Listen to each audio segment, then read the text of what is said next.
রাসূলুল্লাহ সাল্লাল্লাহু আলাইহি ওয়াসাল্লাম, আল্লাহ নবী বলেন, মান সাররাহু, যে ব্যক্তি এটা পছন্দ করে, আইয়ুবসাতালাহু ফি রিজকিহি, কোন ব্যক্তি যদি চায় তার রিজিকের মধ্যে বরকত হোক, রিজিকে বরকত সবাই চান।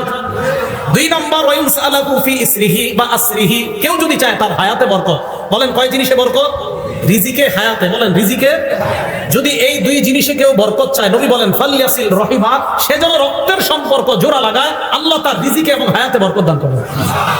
বলেন রিজিক আর হায়াতে বরকত দানের কয় উপায়? মানে না, উপায় একটা। রিজিক আর হায়াতে বরকত হবে একটা আমল করলে, রিজিক আর হায়াতে ভরপুর বেশি বরকত হবে একটা আমল করলে, সেটা হলো রক্তের সম্পর্ক জোড়া লাগাইলো। রক্তের সম্পর্ক জোড়া লাগাইলো, রিজিকে বরকত হবে, হায়াতে বরকত হবে। এটা আজীব হাদিস শুনেন, সহিহ বুখারী হাদিস নাম্বার 5987 নাম্বার হাদিস। ইন্নাল্লাহা খালাকাল খালক, আল্লাহ সৃষ্টি বানাইলেন, আসমান জমিন বানাইলেন। বানানোর পর হাত্তা ইদা ফারাগা মিনাল খালকি, আল্লাহ যখন সৃষ্টি থেকে অবসর হলেন, দেখেন কি কামাতির রহিম, রক্তের সম্পর্কটা আল্লাহর সামনে দাঁড়ায় গেছে।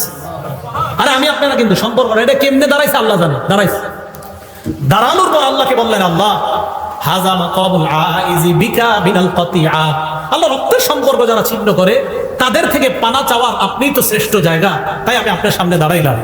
আল্লাহ বললেন, আমা তারদাইনা আন আসিলা মান ওয়াসালা, তুমি কি সন্তুষ্ট না যারা তোমাকে রক্ষা করবে? আমি ওয়াদা করলাম, আমি আল্লাহ তাদেরকে রক্ষা করার ওয়াদা করলাম।